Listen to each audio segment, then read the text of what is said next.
Attention, flesh creatures! Apparently, you've decided to spend your pathetic afternoon with Skorpios and the RoboCast. So sit back, relax, and prepare to be enslaved. Why are you leaving? Get the back. That's perfect. Run the intro. Yeah.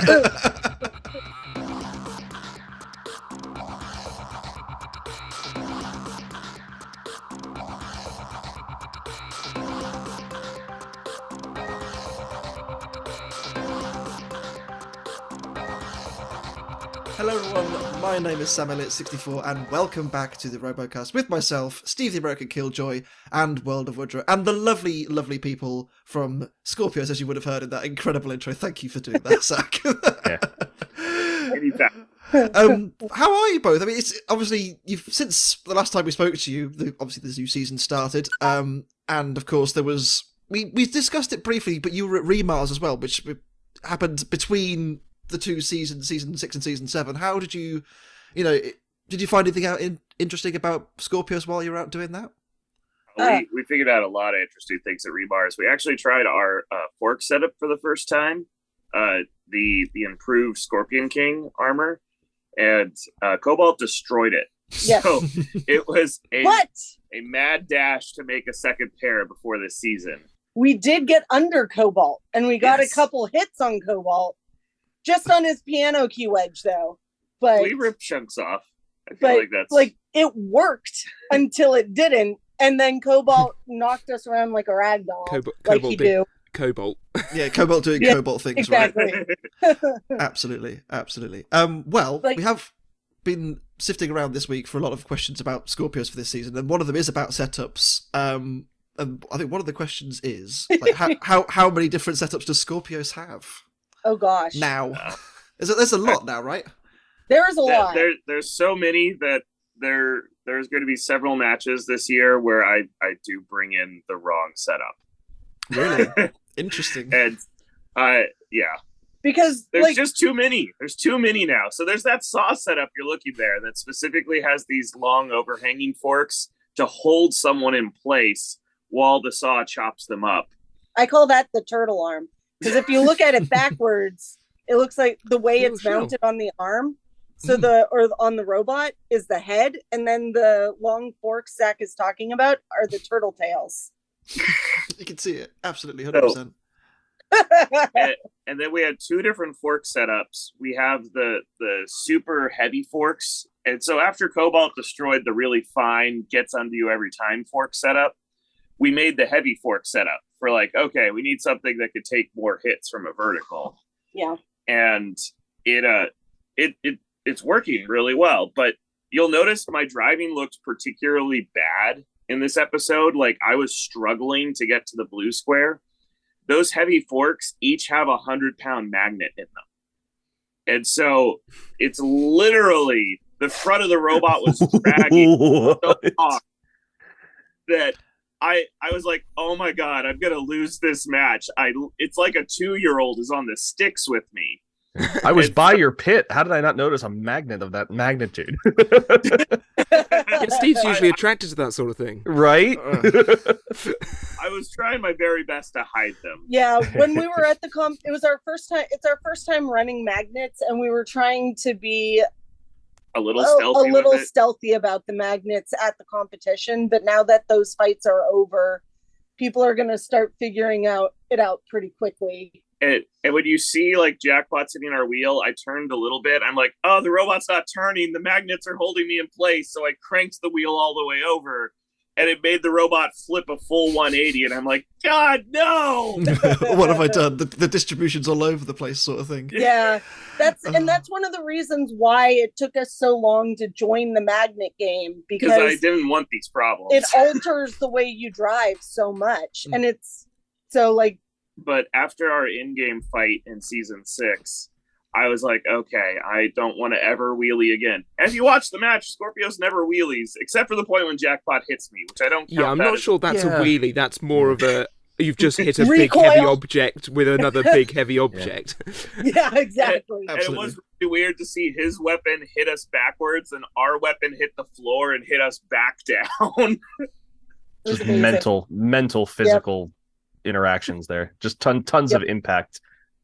It's just crazy. I nuts. was like, well, So really, like, to answer the question, the original question, like, we have base configurations. We probably have about, I would say, 6 basic configurations. yeah, and But little then you variations can- of them. You can mix and match mix between and the match 6. them. Yeah. Based on the other, so like each configuration was designed for a style of robot, for like a drum, for a egg beater, for a 4-wheeled vertical, for a top attack robot. But then you have those in between robots that don't conform and to we those. Weld random So things we weld together. random things to them, or we mix and match like the flamethrower with the super heavy armor, or the you start putting things, so it becomes like almost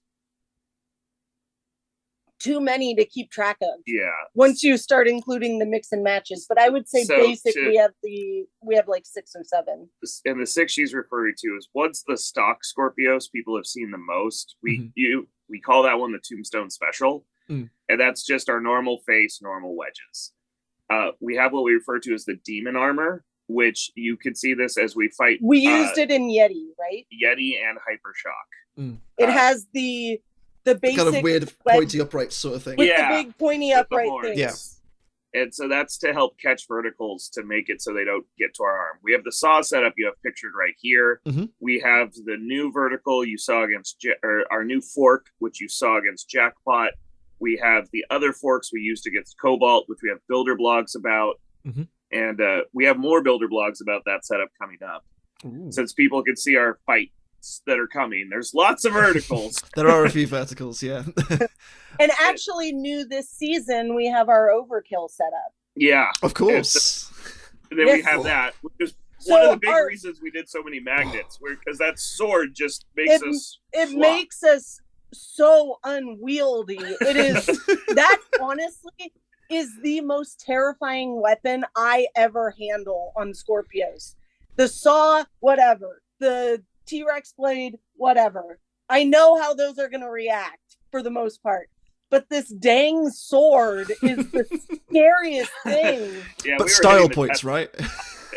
It reaches, like, Skorpios is sitting at one edge of the test box, and if I fling the arm back, the tip of the sword gouged the wall of the test box on the opposite side. Like, we couldn't even properly do a self-right test in the test box because it wouldn't have fit. It's insane. It reminds me of Hashtag Gabriel overkill problems. Yeah, it reminds me of Gabriel exactly right. Over in the UK. Like, that thing's sword is enormous. Like, the robot itself is like 6 foot tall. It's enormous. Yeah, me standing next to it with the same height, just about. Yeah, it reminds me of that sort of thing as well. It's crazy. Obviously we have got some other questions as well. I think one of the ones at the top which I find quite interesting was from a guy called Tenny off of Discord. The first question they ask was, if you were to rematch the new single spinner Witch Doctor, how do you feel you'd fare? And the other question is, how did you Zach, end up with the role as team captain when Orion originally stepped down? Let's start with the Witch Doctor question. Yeah. If there was a rematch with Witch Doctor, how would we fare? So we actually have a set of armor we haven't revealed to anyone yet called the Killer Queen. Ooh. And it's to help us kill the Voodoo Queen. Hopefully. So we want that match. We want that match real bad. Because it was close the first time, right? I know it was the season that Witch Doctor was struggling quite a lot, but like it was really close the first time. But they had just fixed their blade in time for our fight, which is the story of Skorpios' life recently. Which is fine. It's fine. I wanted to fight a fully working robot, so if we do win, we feel like we actually earned that win. I do not want to win over a limping robot because that doesn't feel good for them. and that doesn't feel good for us. real good for us. So Orion wanted to take Skorpios in a very different direction. He actually, the first version of Hijinks looked a lot more Skorpios-esque. It was from a hammer saw to a horizontal. BattleBots didn't like this. They thought fans wouldn't understand that's still Skorpios. I mean, Right. Paul made it's a theming problem, because they're trying to build brands with all these teams, and if it's just such a stark change, And I was originally going to buy the old Skorpio, so we were going to rebuild it and use all of its parts to make a new robot called Popstar, and we were going to do a punk rock theme. No, Nice. we were going to each person. So this was going to be my robot, and I was going to be the driver of it. And each person was going to pick a genre of music and just like emanate that genre of music. And I was going to be Gem. Pink Gem Afro. Mm-hmm. That's true. Gem and the Holograms. If you are familiar with that 80s cartoon. Well, totally fantastic. How's the theme song go? I can't even remember. I just know she spoke to me as a child. So I'm familiar with it now. I have it up here. But BattleBots didn't want to lose the one hammer saw, so they told me I could come back in, but not with Popstar, with standard Skorpios. And they told Orion if he made a new theme for his robot, they would let that robot in. And Hijinks was born as a result. Yeah. And Hijinks was born as a result. And he's worked very, very closely with Jen, and those two have been an amazing team, making an amazing robot. Definitely. Yeah, for sure. But that is how Zach became captain, the sale of Skorpios. Actually, I guess I was technically captain the year before. Yeah, you were captain in season 4. I know Orion didn't really have the full time to be captain, and he offered to let me do it. We made a captain's agreement about how stuff was going to be divided and what my responsibilities were. But truthfully, we were kind of co-captains through season 4 because Orion helped me a lot to get through that season. Yeah, season 5 was really your true. I am a captain. I am Captain Zach Sparrow, leader of the Skorpio Seas. He is the captain now. Yes. I started in season 2 with Skorpios as mainly just the sponsor. No, I was you the were driver. a weapon operator. I was the weapon operator and sponsor. Season 3, I was just a sponsor. Season 4, I was still a sponsor, but now co-captain. And season 5 was when Orion really got to go spread his wings. Quite literally. Owl wings. Quite literally. Steve, do you want to take the next one? Yeah, for sure. Where is it? Scroll. I'm scrolling. Okay, so this would be. Oh my gosh, I can't see the damn thing. Do you want me to just do it? Steve? No, I got it. Sure? I got it. Okay. So Funky Kong on Discord asked if there will be a new blade configuration or multiple new blade configurations for Skorpios next season, considering how many we've talked about. So probably the newest one they might see is the blade, the saw blade configuration. We did get to run that in a match this year. Yeah. But no like brand new. And people have seen we do run the sword in one match. We run the saw in one match. We really wanted to try everything. You heard it here first. The sword gets a fight. Yes. Yes. The sword gets a fight. Our old teammate Chewie. We've been very hush about that. Our teammate Chewie went through all the trouble to mount it to an arm. So we wanted to bring it, and then we saw our lineup, and we were like, we got to use it in this fight. People might side-eye us for the fight we use it in, but just know there are many strategies behind why we use it. And it's not all your fault as to why you had to use it. Yes, technically. Exactly. So exactly. There's some. This is so vague. This is one instance where we're partially to blame. Yeah.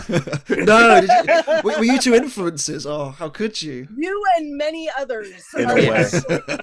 We have a fantastic Builder blog episode that's coming up that will explain all these vague references. Excellent. So Just NDA for know now. Skorpios but- had many shenanigans. That one's for March 1st. NDA. Go to the Yes. Builder blog on March 1st, and I will have all that explained. Very Good deal. good. Very good. While you're there, subscribe because we want to see them smash a car. It's true. Yes. we still want to see it. We still want to see it. Ty Daly on his Discord also asks, we've seen plenty of smaller robots get scaled up to BattleBots, £250. We saw Emulsifier do it this year, for example. Have you ever taken Skorpios to a smaller weight class, and do you think it would be competitive if you took it to, let's say, NHRL, for example? So for our party business, we actually have 2 different sizes. We have a flea weight of 150 gram Skorpios, and we have a 3-pound Skorpios. And actually, a fan built a 3-pound Skorpios and sent it to us before filming because he was rebuilding it to make it more accurate. And we had his 3-pound Skorpios at our pit table. So for Bot Bash, we call this one Scorp, or just Scorpion. And he normally has a little scorpion tail here. This is the spare frame. He's loaded in the van right now to go to a party. But this is what we do drive practice with. Mhm. And then when we went to Korea, we made this robot. I was a little sad. It came out looking more like Sawblaze than it came out looking like Skorpios. Oh, shot Terrible. fire. But this is the hammer saw we've practiced with in professional tournaments. It And fought Brian Neve's robot in Korea, and it exploded the spinning weapon. yeah, but you still got 6th. Yep. And it was only national champions at the tournament. Yep. Out of 4 robots, 6 was pretty good. But anyway, we do have smaller Hammer smaller saws. versions of Skorpios. In terms of them being competitive, Wait. Yeah. There's normally Mixed a bag. cotton tail on it. That's This is the, Pete's sparky tail with the bunny ears. that's true. All of my competitive robots, except for Skorpios, are rabbit themed. So I have Baby Bunny, I have Snuggle Bunny, I have Cuddle Bunny, and I have Peter Sparky Tail. Nice. That's good. Jevon, do you want to take the next one? I can do. Team Heatwave on Discord asks, are you guys planning to revamp Dragon King like how you are with Rex? So one of the No. Let's move on. Have you seen the complexity of that? I'm To be sorry. fair, yeah. That robot is so complicated. It's 3 different robots strapped together. There's 3 independent electrical systems. We still can't even remix the stupid radio. so I was going to say, how probably many if transmitters we was it running were on? to revamp anything, it would be to remix The the radio. radio Yeah. so it is more in tune to how we like to drive versus I've been trying to do improvements to it, but I have to give it. And God, his name's Jerome. Jerome. Thank you. I Jerome. was about to say Drew, and I'm like, that's not right. Your phonics are right. Your name is wrong. Drew. It's such an amazing engineer, and that robot. There's not a spare pound. There's not a spare screw. There's not. It's like the magnificent. Mona Lisa, and I feel like a child with a crayon trying to. I feel like Mr. Bean. yes, You know? yes. Like, oh, I'll just touch. No, I No, really that can't. was a bad idea. Undo. Oh, dear. It is going to get fights, and we will cover because At least one fight. We Yeah. fought more than once, but we don't know what's going to be. It was honestly, I'm so glad. I know you guys did, when you did the builder blog, like traveling to BattleBots in the first place. A lot of people were just so happy that you were just taking it along just to see what happened. You might get a fight, you might not. It doesn't really matter. That's exactly it. Like, we were told you can bring it. We can't guarantee you any fights. Like, Dragon King wasn't even an alternate. It was a backup. Yeah. Like, It was Yeah. a. It was a a. lot of If stuff had to everything go goes wrong wrong, for we a can then lot put it of in the other arena, sort of thing. people. Yeah. So it just sat there magnificently in its nest, Yeah. staring at everybody as it walked by. So it And- should. It's a piece of art, right? It's just so It beautiful. is. There's, I think, if and when it happens on TV, you're gonna have a time because we certainly had a time. Yeah. sat in the stands. On a I've heard it was particularly sort of- Fever Dream-esque, right?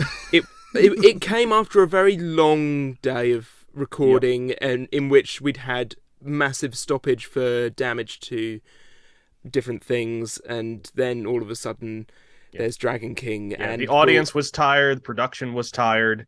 I think it's been a long day for everyone, and So I can't wait for that. Oh yeah, it's gonna be great. I've heard. And Dragon King brought 2 brand new characters with them. I was going to say. It's a these two tricky random situation. people. What were they like in the pits, guys? I mean, how It's got to be hard to wrangle them in because that's You can't let put them in alone the bringing crate. the bot. I'm assuming they came in the crate. They are unruly monsters. They kept stealing things from other people's pits. Shocking. I don't doubt it. Terrible. One last question, I think, before we move on to the fights. It's a double-part question. Ant Borello off of YouTube asks, why are you two so awesome? And who do you consider, other than yourselves, to be the best driver in BattleBots? Best driver in battle. So- Hey, thank you for the compliment. Yeah, That I was know. The answer very- is because dead. I'm going to use a teenager reference, just because. So They can be active or retired as well. They did specify. Yes. Okay. I still You have think the Vasquez brothers are the best drivers. So I will admit, Claw Viper's giving them a run for their money this season. We will get to that. We will get to that shortly, definitely. Mm-hmm. But the Vasquez brothers, I think a widely held belief. I think because they're just like even Defender last year, which on the face of it is a very basic machine. Like it did a good job last year. It beat Riptide. Yeah. I think was it Riptide It did. beat? So there's caliber there clearly. Riptide shot itself to the moon. It did. Yeah. That was Yeah. quite the shot. Quite the shot. literally. Yeah. Amazing. Well, let's talk about some fights, shall we? There was an episode that happened. There is. Well, unfortunately, Zach needs to He does. head out. It is 10 o'clock here, and there's a child waiting for a birthday party. Zach, Okay. thank you very much for your time. I know it was very brief, but it was a pleasure having you on once again, and enjoy the party as best you can do. Oh. Take care, dude. Thank you. See you guys around. See you All later. right. Thank you. All right. You have There's a- my Now we have Diana all to ourselves. I know. Yes. Don't say anything too crazy. no promises. Oh, the Were leash you is talking off, to man. us or her, Zach? Right. We have an episode to talk about. Let's start Yes. off with our first fight of the evening, which saw Cobalt and Deathroll fighting out. Oh. First of Oh all, my god. First of all, Yeah. I'm so happy to see Deathroll back. It's Yes. just a glorious machine, and I know that maybe this isn't the most pleasant draw for them straight No. out the gate, but I mean, it was just so great to see it. Who draws Cobalt and says, "Yeah, that's great for me"? I say you have first-hand Equally experience so at this with point, right? Deathroll. Who draws either of these robots in their field and goes, "Yeah, that's great, no Yeah, worries." that's a win. Mark it down. Yeah. Exactly. I do feel a little bit smug because obviously I backed Cobalt to win the championship, but I mean it was brutal, wasn't it? Deathroll wasn't given an inch, and you can kind of tell that as good as Maxim was last year, and he was excellent, especially towards the end at driving. Back. I was going to say, Back again. Moldy was on fire. Yes, he was he was. unbelievable. Fire. He was out for names. Yeah, it was. Yeah, not a chance for Deathroll, It was unfortunately. maniacal. I have to say, so Deathroll made incremental changes for this season from where they were back in 2019, which the field has moved on an awful lot since then, and we did posit in our pre-season preview, has Deathroll been left behind the herd? And after seeing this fight, I'd say no, Right. because it's still Deathroll at the end of the day. Yeah. And as you said, nobody's going to say easy win, cross it off against this thing. Yeah. But the fact that they've made incremental changes instead of completely redoing it all makes it even more of a threat, I think, because it's not now got new bot issues. It's old bot betterness. Yeah, Yeah. they said in the episode that basically Stephen Martin said this spot sat in a crate for a couple of years, Yeah. and it's just ready to go. It's been ready. There was pictures and things of it ages ago, of it getting ready for a season that never was. And then, because of COVID and everything, they haven't been able to travel and whatnot, and so it's been ready to go. So, exciting. I mean, this Yeah. fight was just all It was- the ground game. This was Death a Roll went up. fight.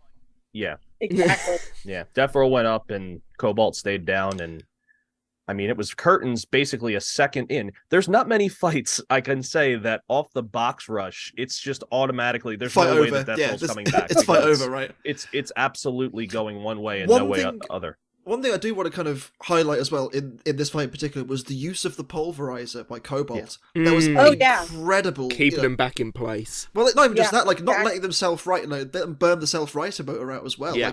Like And did you see brilliant. the fingers of the self-rider? Oh, coming off, oh, coming off. Grizzly. Oh. I was kind of hoping like the foam on the inside of it was like red or something, make it like Yeah. proper visceral Yeah. sort of thing. But My dad and I were watching this together, and he's like, "Oh my god, that's Grizzly." It's like this is how you start an episode. This is how you keep viewers in. You start just with body horror. This robot's fingers have been removed. I mean- Why it's got fingers, we don't know, but it does, and they've been removed. you say it starts with body horror, Steve. I mean, like it's got a 7 hours of self-writing. Come on, I now. mean, It doesn't there get you much more go. gruesome than that, anyway. Yeah. The bot has teeth already. quite literally. Yeah, it was a pretty impressive show from Cobalt, and excellent to see Moldy driving the robot again, and he was properly in not I don't want to say too smug a mood afterwards, but like he seems confident. He was you know. pleased. Yeah, Very 100%. pleased. Very, and he should have been like to come back and have your first fight back after Oh, like yeah. a year or two, be that caliber. Like I was excited for them, and I would have been just as excited if it had been me. Like I reckon Kudos. he's got the patience of a saint. He's been Oh. holding in all of his sort of pent up anger and aggression after having a newborn baby in the house. getting ready, and then all of a sudden it's Cobalt time. And, Whoosh. and he he had a season to prepare as well. He Yeah. missed the 2020 season as well. So yeah. brilliant stuff. Steve, I'm going to come to you. It's our new addition New segment. to the new segment. Yeah. We've Next ditched fights. Controversy Corner. We've got ditched Controversy next Corner. fights. We have next fights. Oh man, I gotta say before I go to next fights, there is one freeze frame in this fight where Cobalt, like Death Roll's just about to self right over in the corner, and that one last hit where there's just Oh, the an plume of smoke. explosion. You can pause and it's a fireball, and then Death Roll is just. I think history. it was the E-Tech, because my understanding is the E-Tech was destroyed on Death Roll after this fight. Which Oh, is, it has a lovely cobalt-shaped mark through the motor. Like, Yes. it's done. there's a great photo circulating where it's literally just like it's been punctured by the big end of Cobalt. So Oh. very So- very visceral. Yeah, so the future fights here, next fights, Mm. Death Roll goes on to face currently 1-0 Switchback. And Okay. then we have Cobalt going on to face 1-0 Minotaur. Big rematch, of rematch. course. Rematch. Rematches are a theme. There's a theme. There's a There's I a mean, couple. you could even say that in this fight where it's like kind of it's the first theme is Spider-Man pointing meme, Yes. and 2 is rematches. That's the 2 themes so far of this season, and it doesn't stop. No. I do hope production got this out of their system, Yeah. Oh, yeah. but we'll see. Well, the thing is, Me too. I mean, ultimately, with a show that's now been going on for 7 seasons, maybe an 8th soon if the website's Yeah. anything to go by. Oh, I'm Um, not saying schedule making's easy. But like I just watched the video on how the NFL makes their schedule. I don't put that on anybody. the So story. complicated. The story kind of writes itself. Eventually you kind of have to fight people that you fought before because everyone's at that kind of high echelon, and ultimately there's going to come a point where the big dogs have to just butt heads again. Yeah. It happens a lot. Yeah. So Well, we and will the see. field is only so big, so they can Yeah. only do so many matchups. So correct. inevitably, What You're I gonna think have we're to going be to some see crossover more of for sure. going forwards is the building of stories. Yeah. And so the last Yeah. time this team fought, they did this, that, and the other, and now they're coming back for revenge. And we're starting to see it a little bit this season, but Yeah. I think it's going to be back in a big way in the future if we do get a future season of BattleBots. Again, the website hints maybe. Yeah. Mm. We're getting ahead of it, which is, it's Yeah. there's rumblings, so but we'll keep it to our hip, There's certainly a plan for filming. That's as Mhm. much as is planned. Absolutely. Fight number 2. Well, we mentioned Claw Vipers driving. Yeah. Oof. And we were talking about magnets earlier. This is the magnet Best- robot right now. yes. I Oh my mean, god.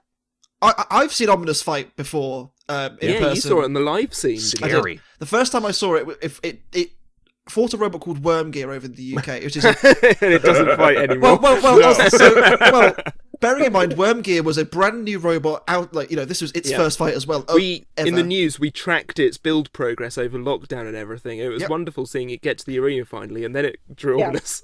Literally, Wormgear is a robot it's been on the live scene a while. They rebuilt it completely over 2020 and 2021, and its first fight back was against Ominous, and it hasn't fought since. No. Man. Ominous is brutal, Crazy. and Yeah. I think they had some issues in this fight. Obviously, the one issue was Claw Viper.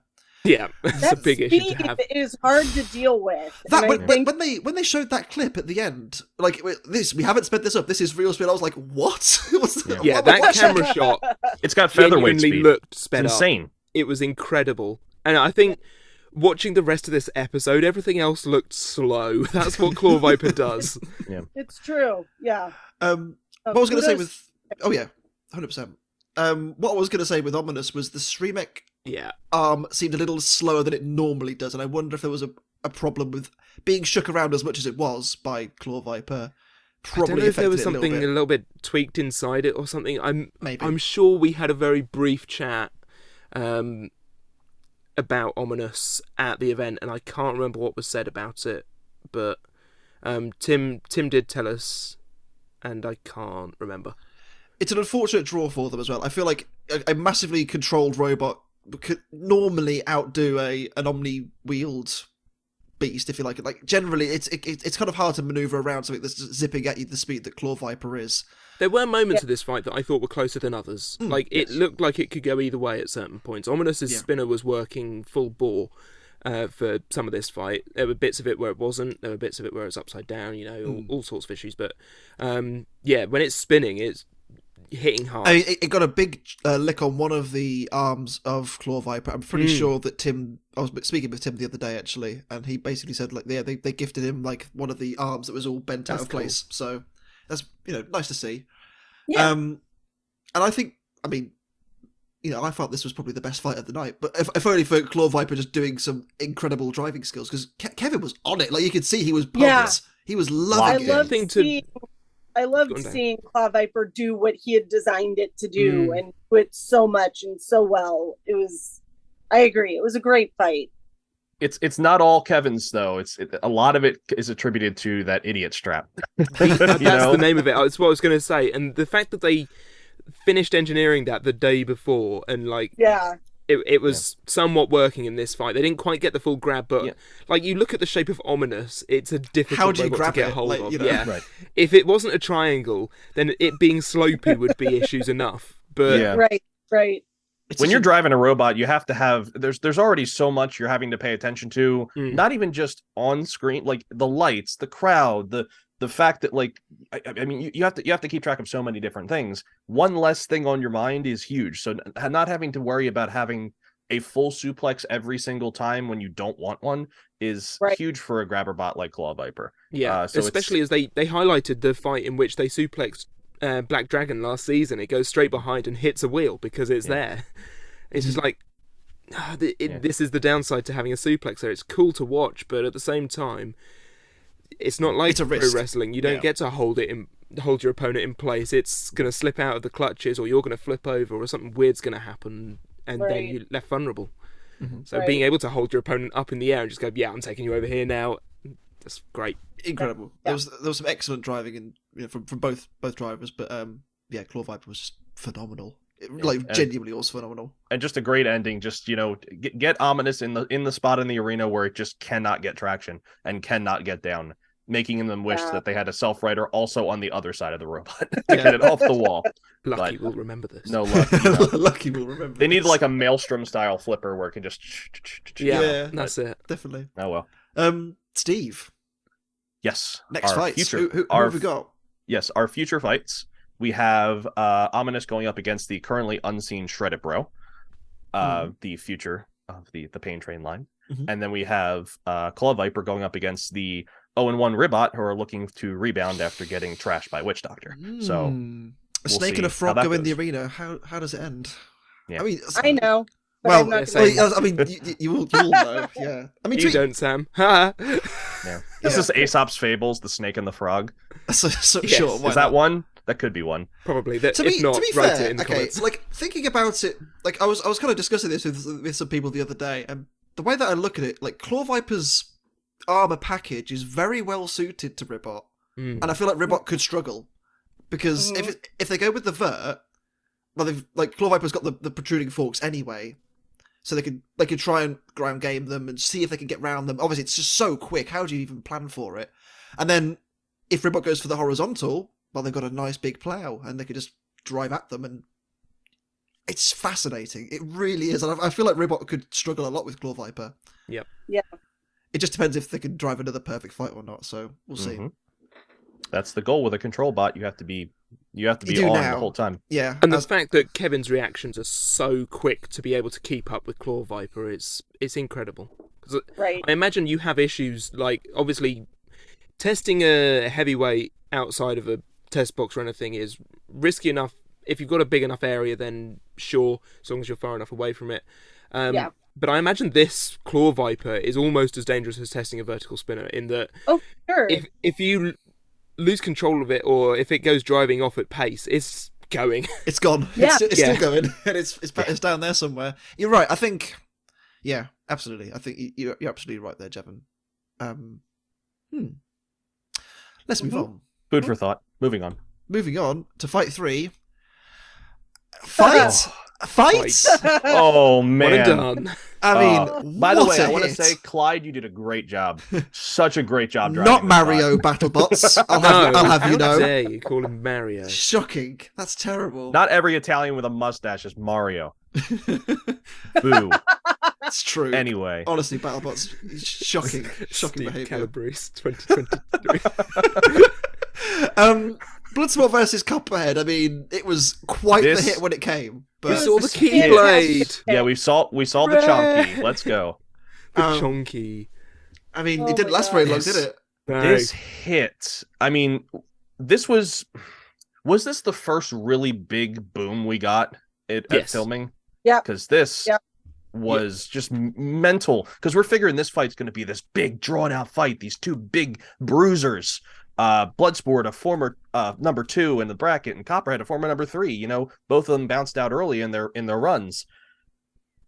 This fight was mental. This is a fight I expected last season and didn't come. And then when they both came out, I was excited. And then I mean, it was an exciting Drama. finish, to be fair. Yeah. Like, you know, the way that kind of it's interesting because I did a little bit of digging, and apparently the electronics box on the top head here of Bloodsport was 3D printed, and It that's what failed. And it's just sitting on the box floor on because fire. and Copperhead obviously think. didn't hit the top section. No, it hit the weapon. That's the ricochet of It it going yeah. through the weapon, Yeah. going through that box section that completely explodes, and then Shit. the shearing off of the self-righting pole. Yeah, as it just well. breaks in a spot that Yeah. probably just was a weak spot. I think it's like But there's still, kind of like a little might like have a been a little weld.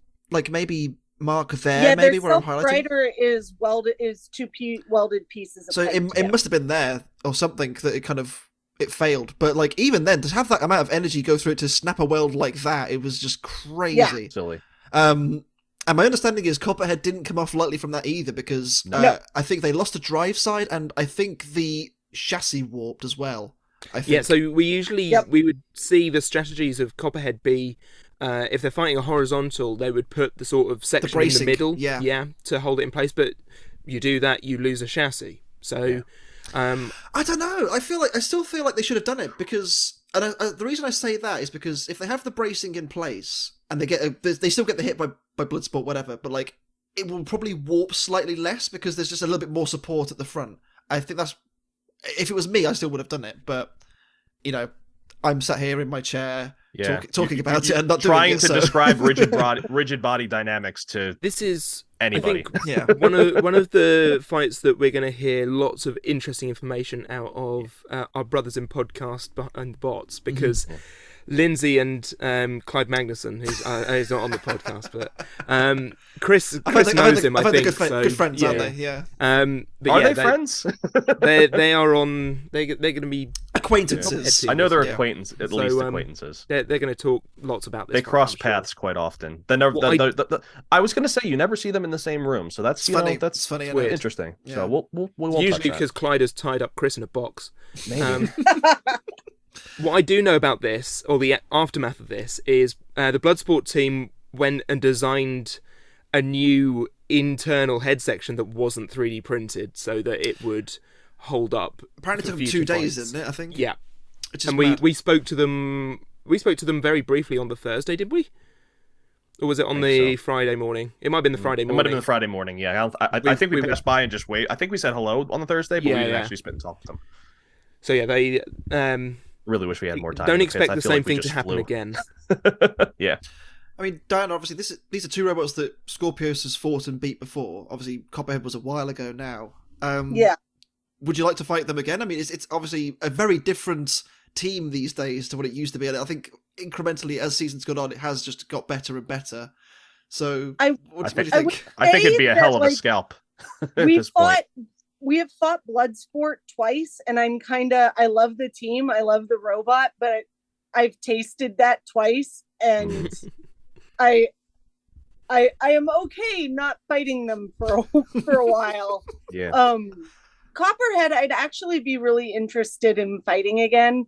They are a brutal team, and it's a brutal robot, and we squeaked out that win in season 4, and I'd be very interested in fighting them again and seeing what the outcome would be, as both teams have had a few seasons to perfect various things inside both robots. Yeah, would 100%. we be able to squeak out that win again? Yeah, I'd be interested in that.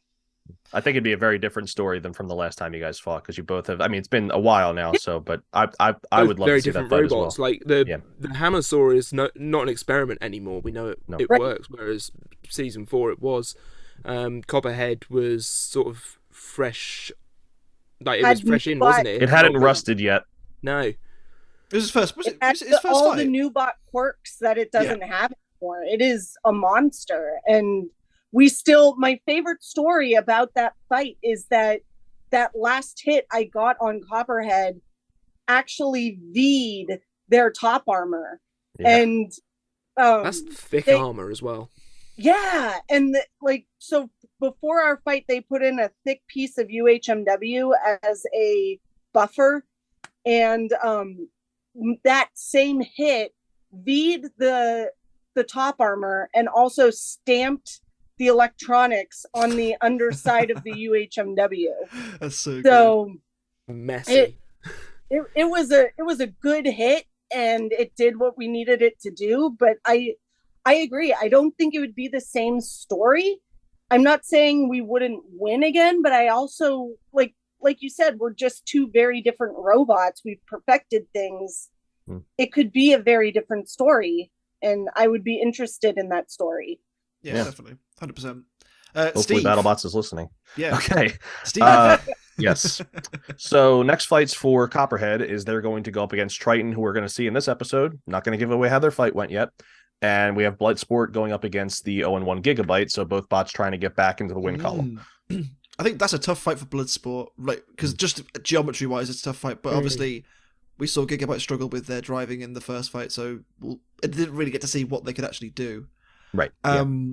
Except spin like a top. That's about it. Yep. As for Triton, I mean, obviously, similar weapon type, obviously to another horizontal, which I suppose they might favor, but again, with Triton's lack of an armor package, and after what we just saw in this fight, I worry for that fight. Yeah, I think Copperhead's still the armor package.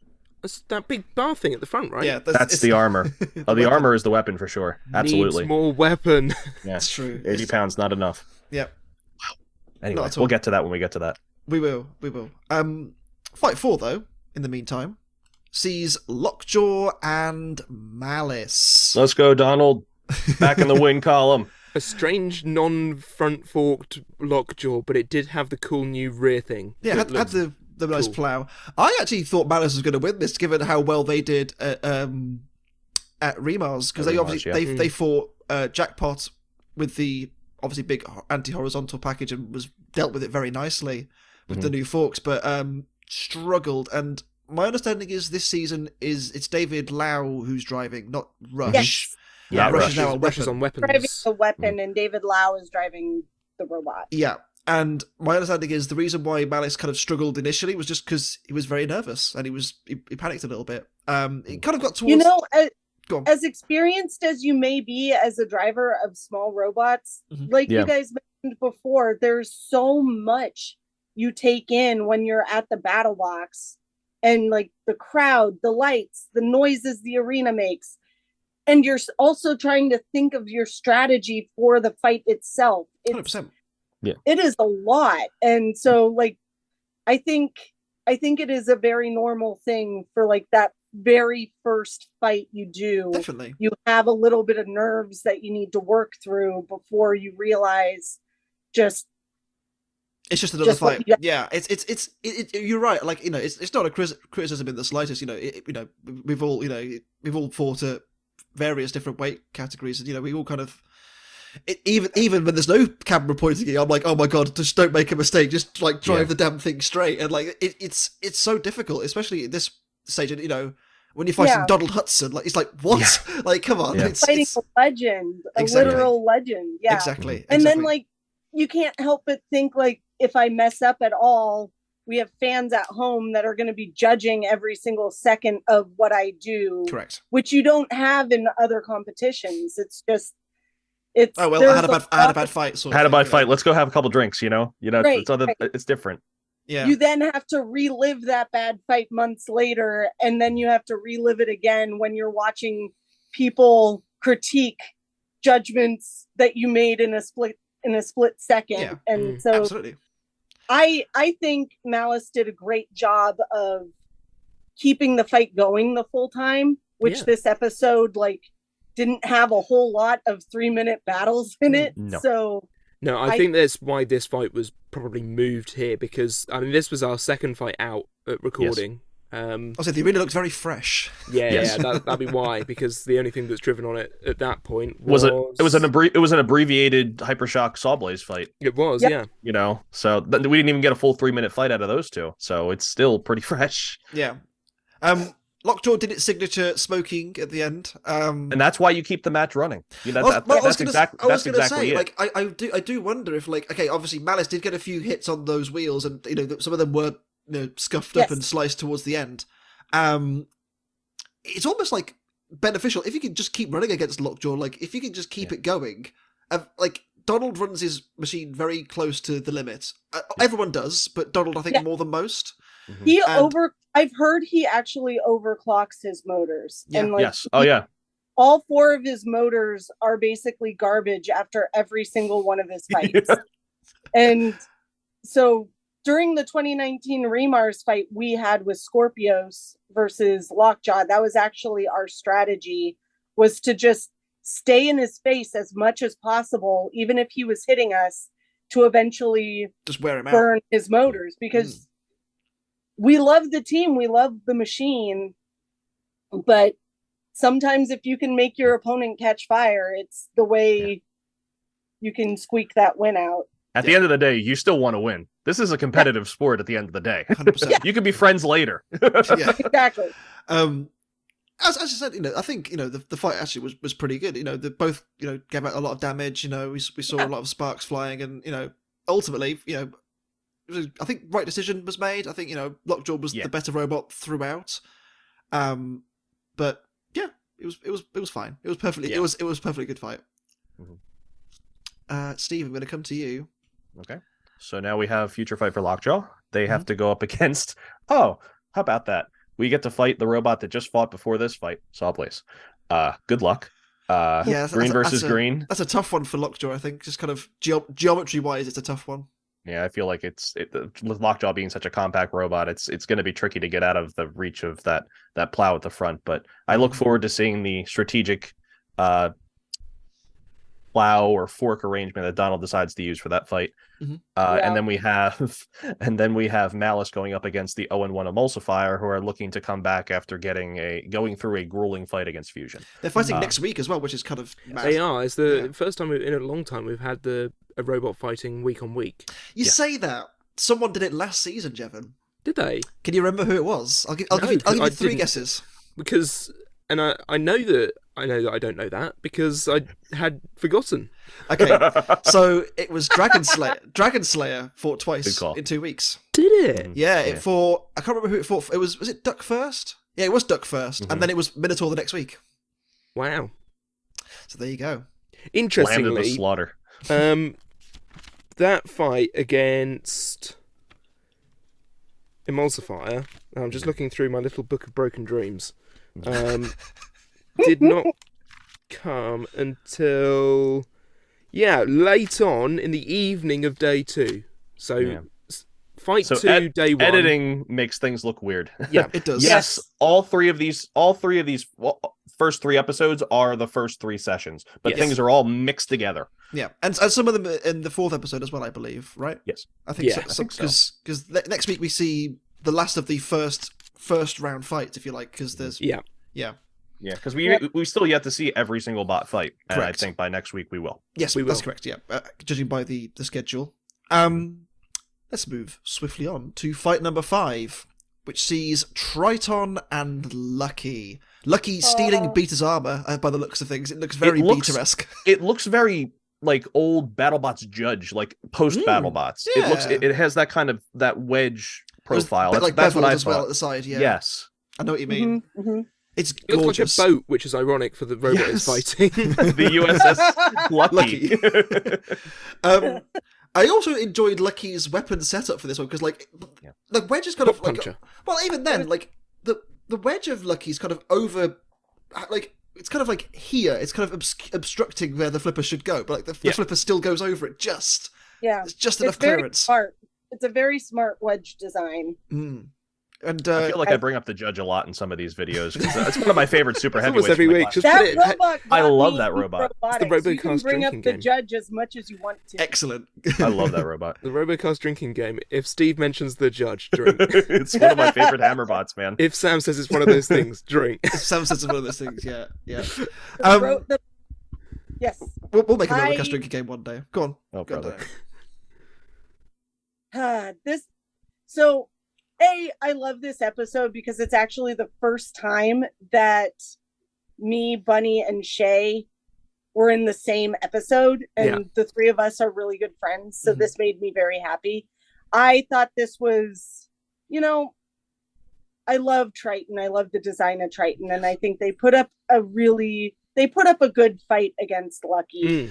And one of the hardest things for any horizontal is when you see that big beefy wedge come out, because that's just what you need to, and you need to keep them against the wall so they can't spin up. But Triton is an amazing design, and I love it. It's a very. When you hear that spin up, I was going to say, it sounded like a dentist drill. It sounded horrible. Yeah, it's squeaky. It's In a scary. season where there's no tombstone, this is a very adequate tombstone replacement. Yeah. More than adequate. I'd say it was hitting hard. Like there's some decent gouges out of Lucky's armor package. It's funny because I was watching this with a group of friends and we were like, whilst we were watching, we were surprised at how reliable Triton was because, again, Tombstone in the last couple of seasons, it hits hard and it does hit often, but eventually you break it. It happens, and Triton just kept spinning and kept spinning and kept spinning. No, Brad is an amazing builder, and even though Dustin wasn't there and Andrew Rossell wasn't there, like they're still on the team and like offering advice from wherever afar. You can see the DNA from their robots in this one. You can really tell because like there was the sort of spirit imbued into the cardboard cutout in the background of some of the shots of Dustin. Yes. And I do want to give Matt Olson another hell of a lot of credit for just driving the wheels off of Lucky. Like that was a performance. Really, he's got to be up there for driver of the tournament. I mean, we need to start really talking about him more. We talk about the Vasquez's, we talk about Calviniba, we talk about Zach, obviously. Mike Delately, we talk about Zach. It's like I think it's time he really gets his due. That's the thing, is that like the show only focuses on so many names, but really like I personally think that, like, if you are driving in the battle box, you are a top tier driver. Oh yeah. Because it takes just the amount of pressure from all sides, and for you to be able to go through a battle at all is amazing. And I think the new Lucky driver has just been doing an amazing job. I agree with you. He's got to be up there in like the top ranks driver. Considering that Lucky was really struggling a few seasons ago, like people were looking away. Yeah, like, it was getting to the point where we were saying on podcasts like this. Lucky's here. Yeah, Lucky's here. Yeah. Should they be? Is this a spot that somebody else could have? And Matt Olson has given it. Just considering as well, he doesn't drive robots. I know he drives RC cars, and the skills are very translatable. I completely accept that. RC BattleBots with a rack and pinion. That's what I mean. With car steering. The car steering you never used in Robot Arena 2. Yeah, but it was there. That's what I mean. Like it's a different skill set. It's a similar skill set, but it's a different skill set. And as you say, we talked about it with David Lau when he was just driving earlier. Like there's a lot of pressure. There's a lot of going on in the arena. Or even Jake Hewitt was saying on his sort of wrap up of his fight, we'll get onto in a moment, that his hands get sweaty with the controller. Everyone gets nervous when you're up at that box because you've got a whole audience there cheering you on and expecting the world of you. You've got the cameras on you because you need to put on a good show for TV. You've got the hot lights above you. You've got no fans in front of you, as in air fans, not fans. Not supporters, yeah. That's like a joke. That's like a me level joke, Jeff. And then you've got your opponent's robot ready to tear you to bits. And so there's a lot riding on you performing, and he just does it superbly. He is super solid.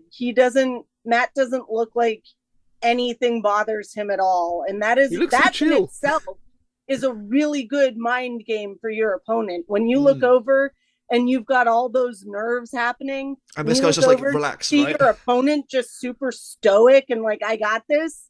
Like, that's a good mind game. I don't know if that's what Matt's doing, but we were talking at RoboNerd last year or was it last year or the year before? I can't remember, but to Cy Harrison, who drives King B in the UK. And he was saying he would absolutely love to drive a robot that he didn't build because it means he can just go to town with it without caring about what damage it takes because he doesn't have to fix it. And, Matt is the driver. He drives it. I don't know how much repair work he does as well, but he can focus on driving if he doesn't help to fix or whatever, but he can focus on driving that thing, and he knows and that driving he does. Good team behind him to help fix it each time. He's got a great pit crew. Yeah, and 100%. I completely agree. I think it's great to see it kind of take that step back into the forefront again as one of two pneumatic flippers in the field now. It's really giving itself its own identity. I'd love to see a flipper rumble. And I think Mark Demmers actually posted a post about it where he wanted to fight. I just saw that. He wants a rumble between himself, Banshee, Hydra, and Blip. I think that'd be hilarious. Yeah, that'd be great. I do miss the heavyweight rumble. Just the rumbles in general in the battle box. I don't know how safe it would be anymore. I mean, we did have a 6-spot rumble back in. It was a COVID thing that kind of forced it into hiatus. But I agree. I think it'd be cool to have 3 1-on-1 fights and then your fourth be a rumble. That's just me personally. I That'd think be cool. Just for it would also help to get through fights quicker. Correct. Steve. Yeah. Obviously, we know Triton. We've just discussed the fighting Copperhead. Next, who have Lucky got? They have the newly reborn Kraken.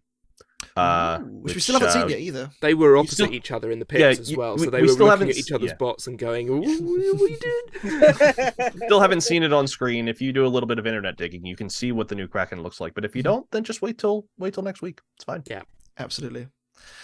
Our time has come, Diana. Yee! Fighting Jackpot. Jackpot. Talk us through it. I mean, obviously, Jackpot is a seriously scary machine. Jackpot is the one vertical I have adamantly said I did not want to fight. Why is that? That reach on that blade, 22 inches, like you are hitting that blade before you are hitting any part of Jackpot's frame. And verticals have not been friendly to Skorpios. I don't know if you guys have realized. The show mentioned it, didn't they? They said they tends to did. be verticals that are your Achilles heel. Mhm. Yeah.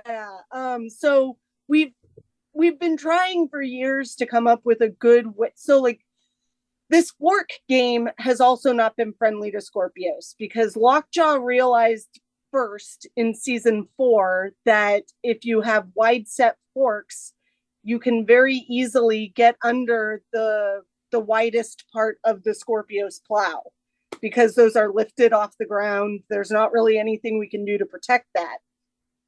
So every vertical we have fought since then has seen this and has run similar fork widths. So we've been trying to counter that and come up with something that we can use to counter their counter to Skorpios. And it has been a struggle. It has been a real struggle. And Jackpot came on the scene in season 5, and I looked at that blade and said, I don't want any piece of that blade. No, thank you. That is a beautiful piece of machinery that I do not want to touch with a 10-foot pole. And and right here we are. You. Here we are fighting them. And Yeah. as we They were listening. What? They were listening, BattleBots. They If were you've been very listening. vocal about it, so they'll give you what you don't want. This is why you have to be really careful about who you want to fight and who you don't want to fight, because more often than not, they will give you who you don't want because they assume they're going to get a better battle out of that. Just look at Kraken last year, for example. So, as Zach mentioned earlier, we brought our Cobalt, our Cobalt fork setup with us, but we also, literally the day before we left to draw for BattleBots, we asked one of our new teammates, Rob, to go to our welding sponsor and put this beefy fork setup together. And neither the sponsor nor the teammate were very happy with us with this last minute request. But it wound up being the first configuration we used, and it wound up being a real lucky thing that they both agreed to make that happen because we used it. So we had done, you'll see in some of our posts that we did the spin up test and we didn't have those ears on the armor that we walk in with. And it's because we did the spin up test. That was the original configuration we were going to use. But then we went into the Jackpot pit to talk to them, and we saw this double diamond blade that they were going to use. And we said, oh Lord, if that rides up our plow, it can very easily hit the joint that connects the arm to the frame and obviously do very bad things to Skorpios. So You'll be decapitated. Exactly. And we've done that once with Rotator and did not like that. So we went into we took spare pieces of other configurations that were not meant to be welded together. And we went to the Lincoln booth and just hodgepodged it together. And actually the big connection that we make with Jackpot that throws us both backwards is the blade hitting the ear that we last minute welded on to the frame. So if we hadn't put that on, they would have hit our arm where we assumed they were going to hit us. And so that could have gone very differently if we hadn't made that last minute adjustment to. So we are very lucky that they were nice and let us into their pit. And, we do not play a whole lot of games. Yes, we have many robots and we like to joke around with which one are we bringing in, blah, blah, blah, blah, blah, blah, blah. But we ultimately are a very straightforward open book team. And it's always nice when you're fighting friends who have the same mentality. So both of you can just focus on building that one frame the way it needs to be built to put on the best show possible. And people are used to 3 minutes of Skorpios, and we We did not deliver This that. was not How could you? Well, I mean, you lived up your side of the bargain, but Jackpot has different ideas. Yeah. Yeah. My understanding is, and again, you guys can correct me if I'm wrong here, but my understanding is the self-righter motor sheared either Yes. before the fight or during the fight. He said it sheared. So, like, one of the first things that you happened. can see him testing it at the start, so it was Yeah. working a bit. So there was another connection between Skorpios and Jackpot that kind of feeds one of his two. So the lifter is mounted with UHMW pieces, so they're a little flexible, and it bends. One of the connections bends one of the forks into its own blade, and somehow that action sheared the self-rider motor. So, Which I that's think what then part of the self-righter then falls on some electronics inside as well, I believe, which then kills their weapon motor. yeah, And that was the end of that. Yeah, and it's the first and then time our that kit Jackpot. compressed all of the batteries at the bottom of the frame. And hence the Oh. fire. Hence the post Yeah. match fire. Which is it's such a Very shame. Yeah. The But first, though, an explosive And- way to get your first knockout in. Yeah, your first First time being loss. knocked First out. loss. First, in first the- loss in the fight night section of the tournament. Like Yeah. in now 3 years, first knockout. Yeah. to Well, if you keep, Skorpios. the thing is, if you keep doubling down and winning your bets, eventually you're going to lose. Yeah. So that's Sometimes you have to know when to walk away from the table, and you got to these know when to guys hold them and fold them, Kenny Rogers. didn't. And right now, it's folding time. Yeah, for now. No, this was kind of a feel-good win for us. It was nice to. There was a lot of I've been talking about pressure a lot, but for us, we were putting a lot of pressure on ourselves because it is a well-established, well-performing vertical. It is a vertical with a very large weapon with a very scary reach on it. So if we felt like if we could defeat Jackpot, it would really boost our confidence in Highlight the how far you've configuration come, right? So come up with for verticals. So yeah, it absolutely. felt good. I Yeah. love the Actually, Jackpot. Go ahead. We have a comment or a question regarding this fight. Which Yes. am I all right to read out, Sam? yeah, go for it. I was I gonna. shall. yeah. No, you're about to do it. Oh, Yeah. my bad. That's No, so it was from Randy Arbogast on Facebook, who says that robot is just too cool. Does the weapon need to be replaced every time before a fight, or can it last multiple fights? So it depends on the fight. So if we use the blade a lot, so like the blade we used in our Malice fight was a one and done blade. The blade there are some blades we use in fights that are upcoming that are one and done. But if we look at the blade afterwards and the teeth on it look like they can be repaired, we will take it to the welding pit. We will fill in what needs to be filled in, and we can use it. But we do bring enough spares so that we can just change out for a brand new blade for every fight. So we can technically make that decision on the fly. as we do. Yeah. Yeah. But mostly we use a new blade for every match. There are only I would say 2 or 3 past fights that we use a blade a second time. You want to bring your best robot to each fight, Exactly. really. So you want to start And fresh. you want the teeth fresh. So Yeah. 100%. Steve, I'm going to come to you for Jackpot's next fight, because we'll do Skorpios a little bit later on. Yeah, for sure. One thing I do want to add before I get to the fights, there is a point in this fight at right before the end where you're dealing the final hits on Jackpot. You use smoke screen and it's not very effective. There is Is that going on? Is that there? belt smoke? Is it? It That looked is like belt belt smoke. Okay. Yes. I do need Chris to stop claiming we have fire in our robot, because All robots It's have fire always- in them, and you got to keep the always smoke belt inside, smoke. right? Yeah. Yeah. What? There's You've got to keep All the All smoke robots inside have the their robot. fire inside, and the smoke escaping is just letting out that's how they weakness, run. right? Yeah, I don't know. Yeah. But I was curious because I was positive it was belts, but I wanted to make absolutely Yes. sure. Okay, so Jackpot's next fight is up against Rotator, which we're going to Rematch, see yeah. in just a moment. Oh yeah, we're rematch gonna- as well. Yeah, another story rematch time. as well. Rematch story time. And then Skorpios, you get to go up against Secrets. We'll find out. Yeah, next time. we'll talk a little bit about that. I will also later on. say that, so all the way through filming, we did predictions. That is what this little book is for. And all three of us, you can see, all three of our names, myself, Steve and David, all voted Skorpios as the winner for this fight. So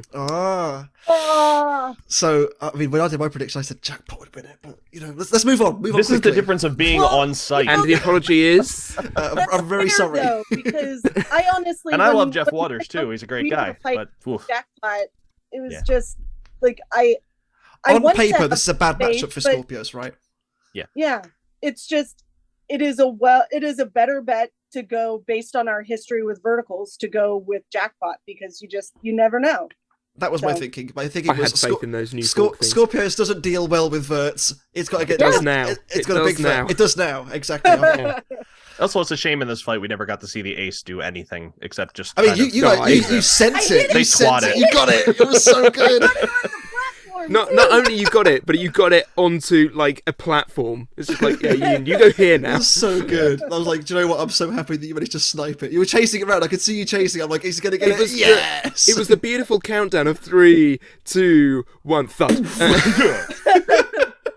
It was excellent. It was absolutely excellent. Well, Steve, you mentioned Rotator. They're in this week's main event, taking on Hydra. I have notes. You have notes. Well, which I'm glad they actually provided this a little bit in the episode. Where, go ahead, Jevin. This is all you. This is your time to shine. Yeah. So the story time we got to see was not the full story. So, Rotator and Hydra actually came to the arena twice. The first time they came in, they got the robots down. They did robots activate, and as they did, Rotator went up to the back corner and then just sort of sat there. So Victor was very unhappy. Yeah, he was incredibly unhappy. They managed to get control of it again, and it drove back round, and they drove it back over to a faraway point, and it went again, and then he should have did what Fred Moore did in the Ripperoni fight, and just walk around the box, and So it looked like a signal issue. They did a full tour of the box, and there was all sorts of issues, and I don't think they put this bit in the episode, but Victor actually said, "Yeah, I'm getting rid of this transmitter." He had a whole new setup going forwards after this fight because he was not happy with how it was receiving or anything. So yeah, they took both robots out. Jake agreed to postpone the match. He was ready. He had the patience of a saint for Rotator because he wants the best fight they can possibly get out of it. He's not all bad, is he? He's not all bad. No. He's a big teddy bear. So yeah, we waited for this fight for a little bit, and then they came back in and they did the match, and things went how they went. I also appreciate that BattleBots showed a lot of the issues that Victor was facing throughout the time period. I'm really enjoying seeing test box footage of them getting ready for each fight. And more of a little bit of behind the scenes stuff of them. This is so important to the sport. You see all kinds of behind the scenes stuff in other programs, not even just sports, other reality programs that it's not all just the pretty ending on screen that you see. There's a lot that leads up to getting the bots to the screen, getting them into the squares, and it's not all peaches and cream every time you put the box in the square. And this was nice. Peaches and cream before you get your robot into the square. So I agree. It's nice that they told that story even a little bit, so that people watching the fight who are like, it looks like Rotator might not be working properly, they could remember, it wasn't working properly. It creates artificial tension, like, are they even going to make the fight? Yeah. One thing I will say, the way that when I first watched it, the way that was kind of setting it up, because obviously Steve and Jeff have told me nothing about this season. I know nothing. And the way that it was kind of building it up, I'm thinking, do you know what? Rotator's just going to win this, isn't it? It's building up that it's going to have a terrible time. Rotator's going to come out, be the hero, beat the villain. Hydra's going to get trashed, and it's going to be a Rotator cakewalk. It wasn't that. It wasn't that at all. Well, the other piece of information that I have about this fight is Jake used the Ribot setup from last season, the welded front wedgelets, Yeah. So it looks like it's all wedgelets, and it ain't. I think he wishes it was wedgelets because, man, does he hit that floor seam. Oh my in god, it's middle. the box rush from hell where it just goes, bah! Oh. He's lucky he didn't break anything inside his bot with a force that going through your robot like that. Holy smoke. The only thing that's changed with the setup they used against Ribot from last year is he's now got extra armor where the eyes were. So it was he blinded it. He blinded it. Oh, sunglasses. Okay, polarizers. Maybe. Okay. Yeah. I mean, those stage lights are bright, man. Exactly. Hydra was in impeccable form. This was the Hydra from. Goes very, very high in this fight. Again, we are sat somewhere nearish to the top of the stands, and it came up to our eye level, and we were like, "Oh dear." Yeah. I think I do wonder if that's a setup thing though with Rotator, because it doesn't have the side armor on. And I wonder if it's in the kind of lightweight configuration that they've used before. I think they used Big Deal. But that was done for the reason that they wanted less catch points for the flipper. There's less to get a hold of, so... it makes sense, but like I wonder if it went higher and went further than it may have done otherwise, but it's marginal, right? It doesn't really make a difference. Would not put it all down to Rotator here. Hydra flips big. I will say... I know we dogged on Jake. We were like, "Oh, he can't play King of the Castle anymore." And you know what he said? Okay, I don't have to do that anymore. I'm gonna go and be as aggressive as I possibly can be, and that's you know. But this is what we want to see. We want to see Hydra going in there and like dominate the fight and be a nuisance. And ultimately, we didn't see that very much last year because of the robot misbehaving quite a lot, and just the way that the fights panned out. Look at the Black Dragon fight. That was just kind of Black Dragon just kept charging at it, but he was like, okay, you do that all you like. I'll just sit here and be a turret. Yeah, I feel like Hydra got a case of the yips last year until the bracket started coming around. Rotator clearly wasn't very happy still. Struggling to spin up a little bit. It was, you saw them trying to stick a signal wire out of the top of the robot, so that's never a good sign. It's a shame because Rotator is one of the very, very best robots in BattleBots. It's every year, Victor always loses to the eventual winner. Yeah, he is the gatekeeper. He is literally the gatekeeper. Maybe it's Hydra's year. Maybe it's Hydra's year. But struggling Rotator. I think back to the drawing board for Victor and the team. But what a display by Jake and Hydra. The little pose at the end, pose to the camera. Yeah. Oh no. I enjoyed that. And there's another moment that he showed off in his he video. just punched the ref. Yeah, yes. It's just like he goes to walk away, turns around, and goes, not realizing that the ref is there. It's just like, oopsie. I think, out of all of the refs to do that to, don't do it to Ref Dave. He's gonna clatter you. It was so good. When he like kind Dave's of just a sweetheart too. It's fine. It's just the way that he kind of turned around and almost decked the ref. It's just so good. Yeah. Steve. They're all really nice people. John, Catherine, and Dave. We need to protect them, please. We do indeed. Yes. There's nobody nicer than Jake Hewitt. Well, he'll be Just saying such a teddy bear. We love him so dearly. Villain not ever. No. Anyway. Rotator, we know, is fighting Jackpot next. Yes, so they'll be looking to get into the win column. Hydra is fighting. They're fighting for sure. Oh yeah, they are definitely fighting. They've got Tantrum, Rematch Nation. Yes, they do. Which was brought up quite a lot in the episode. It'll make those angry Facebook comments happy for sure. Oh no! Did they get the fight right? And man, did they? I know. And this is Jake. So he in this episode hams it up. Oh, the judges stole it from me. This, that, and the other. Yes. Full Donald Trump style, Yeah. Maybe not that far, but still. Close enough. Look, Hydra is a great robot. No. I don't ever want to hear you say that again. No. Yeah. It was I like that he's kind of playing into it a little bit, but I hope he doesn't go too far, and if he does win, I hope he's kind of gracious with the victory, but we know what he's like. We will see. That's going to be fun no matter what. I think. I am looking forward to it, but it is unfortunate that we have to have a rematch like this so soon. I agree. I think it should have been the last fight for them. Kind of like how Witch Doctor and Minotaur's fourth fight is each other. It would have been good to have that. Oh well. Now, before we wrap things up, Diana, we didn't talk about one robot's future fights. That's because we're going to talk about all three. Mm-hmm. You have Big Dill, yeah, Sawblaze, and Ribot. Yeah, I sense That I is- sense a colory theme. Yeah, That's a lot of Yeah, green. right. and also Well, Jackpot's green as well. So. Yeah. Yep. Is yep. is it The BattleBots' way of selection telling committee you? just went green. I was gonna, is it BattleBots' way of telling you to bring back the minty green Skorpios from years Yeah, I ago? think it is. I think, yeah, why not? That was such a hard color to make. I believe it. I am happy to just be able to go to a hardware store and pick a color and say, yes, this That'll do. matches. That's fine. That's good.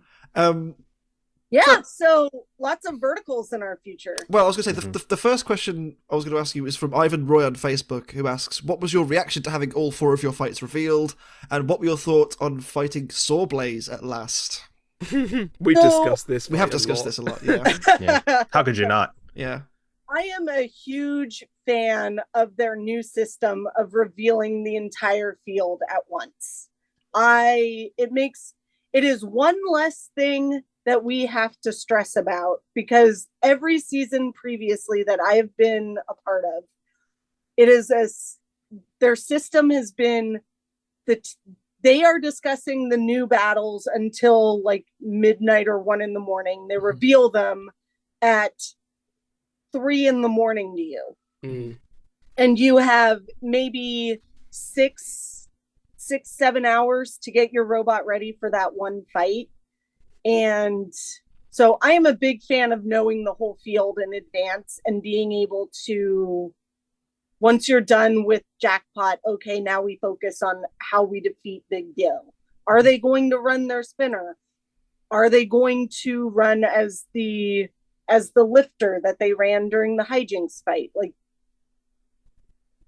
how are we going to prepare for either of those scenarios? So our reaction to Sawblaze was, we knew this fight was going to happen eventually, because for some reason it is the most requested fight that I have ever seen. Gotta find out who's the best, right? Who's the best hammer saw? And Well, the and pits that's the or thing. eye roll collectively. Yeah, That is the thing, is like, we have talked to Jameson at length, and we have such a big, deep respect for the Sawblaze team and the machine that Sawblaze has grown to be.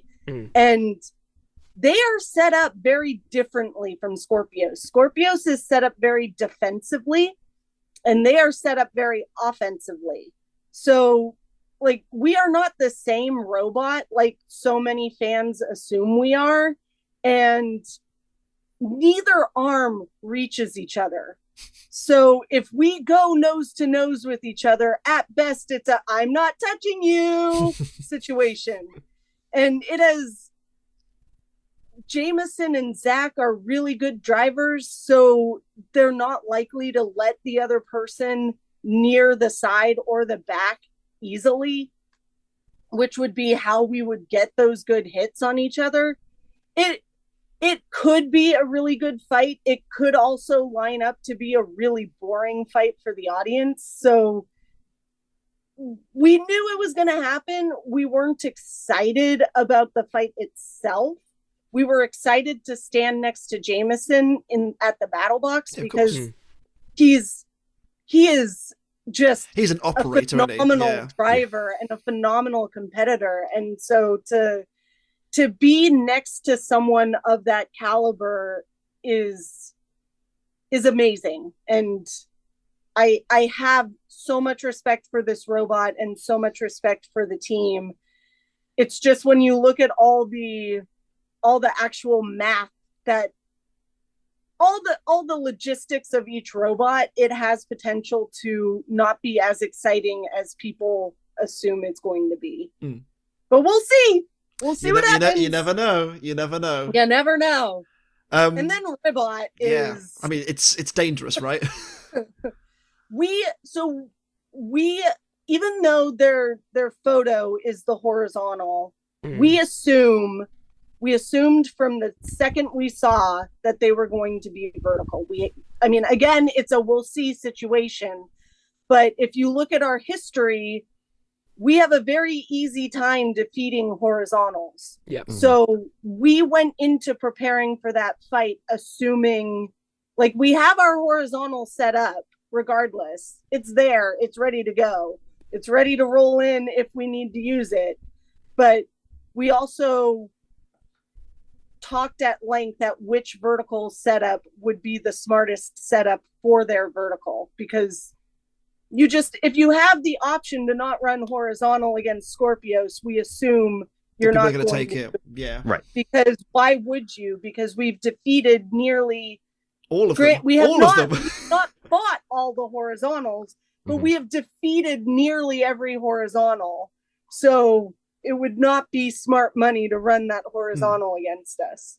I think the only horizontal you've not beaten is Rotator, right? And that was years ago. We've not beaten Rotator. We've also not gotten the rematch. We've also not fought Valkyrie or Hijinks. I feel like Hijinks would have been an easy fight to put for you guys. Like that just seems like really obvious to me, but I don't know. That's why I'm not a producer, right? Yeah. We assumed we were gonna fight them their first season. They came because of at the time they were doing the story. Like there was that season where Tim was with Ragnarok had Ragnarok, so they put Monsoon and Ragnarok against each other. So we assumed they were gonna be like these Orion and Zach must hate each other because Orion is now on Hijink, but they know. I mean, it's not a smart storyline. Like, but everybody it's easy enough to follow, right? Like it's like they left this team, they're out for revenge against this team because they left the team. Had that happened, and then Zach and Orion come in hugging each other and skipping together and having a lovely time, as they would, down for a picnic before the fight starts. Exactly. Yeah. So we have very mixed feelings about our lineup. We love that we get to test our vertical armor that we have worked so hard on. Yeah, and we've yet to see Big Dill's vertical, so we'll see how effective it is against something like that if they run it. Like if they run it, they've got a lot of setups. They could use a hammer saw if they want to. You know, they can't. Well, they could, but it's broken. we know that, Jevon, but it's broken. Yeah, can you imagine if they gave you 2 hammer saws? Yeah, Big deal, but they had to run the hammer saw. That's the upgrade for Dragon Just King, for the hell of it. Swap out Cobalt for Kraken, you know? Yeah, would have topped it off quite nicely, wouldn't it? But that is that. We have one more question to wrap things up with, Diana, as you'll hear.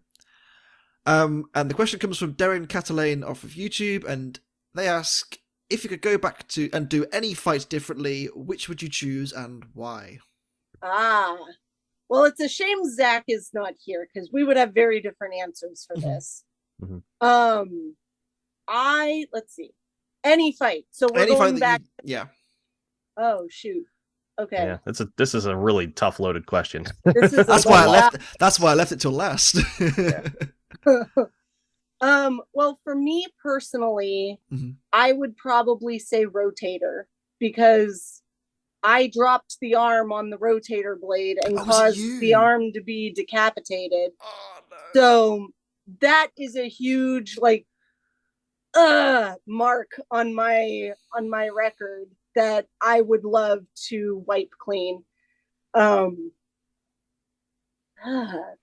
is a good question. It's similar to when we had Nastiest Knockouts. I know JMO wants to wipe the uppercut fight from his memory. You know, you don't like, and yet it's ingrained forever, moment for moment. Yeah, but at the same time, those moments are almost the moments you learn the most from. Definitely. So, if I hadn't dropped the arm on Rotator, I wouldn't have learned that there is a weakness in this arm. I can't just throw it whenever I want to. We wouldn't have learned to move it back like we did. Yeah. So you learn from those mistakes, but I'd also like to wipe that one off and have the rematch with Rotator and see if it would go any differently. Yeah. Or would he still decapitate us? Yeah. There's every chance. Victor's a sinister bloke, I've heard. He's not. He's lovely. Steve?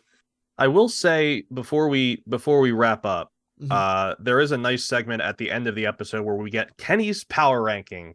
Yeah, and that's interesting because we're kind of molding together the preseason rankings that we had to start the season, and we've kind of had sprinkled throughout the intros before the bots actually start fighting. Yeah. And there's a lot of shakeup. I think it's kind of early to do power rankings because we haven't seen every bot yet. I feel like it would have been better to do it after next week's show. Yeah. Because I think there's... So I worked this out because I went back and kind of thought, okay, how many robots have we actually seen so far? And we've now seen 42. Which means there's 4 fights next week, which are all new robots, and then there's some second-time fighters next week as well. Yeah. I feel like it would be a good time to do that next week, but hey, look, again, I'm not a producer. I'm not here to tell people how to do their jobs. I think it's cool that they're doing this as well because, again, you can kind of track the progress through the kind of like we mentioned this before about the playoffs, like the NFL playoffs. Yeah. It's kind of like you can kind of highlight and be like, okay, you need to watch out for these. Sport. Well, yeah, but like it's like that's what kind of came to mind for me at least. Where you can NFL because it's a shorter season, it's there's a lot less. Whereas opposed to like NHL, they have 82 games. MLB 162. Yeah. Just like bleh. Yeah. But I will say the biggest jumper of the bunch is Mad Catter jumped 10 spots. I'm not surprised. So that's I'm not pretty surprised. cool. It was brutal in its fight against Whiplash, but keep an eye out for more action like that next week. And before we kind of wrap things up, go Jags. I know. Sorry about that. Yeah. Sad times. Sports. Diana and of course Zach, thank you very much for joining us. It was a pleasure talking to you both again, and good luck for the rest of the season. It's going to be a wild ride for you guys, I think. Yes. Thank you for having us. It's always wonderful talking with you guys. It's an absolute pleasure. As is with you. Yeah, absolutely. Couldn't agree more. With that said, though, I am Sam Elliott 64. I'm Steve the American Killjoy. I'm Woodrow. And I am Diana Tarlson. And I am Zach Lytle, you puny flesh creatures. And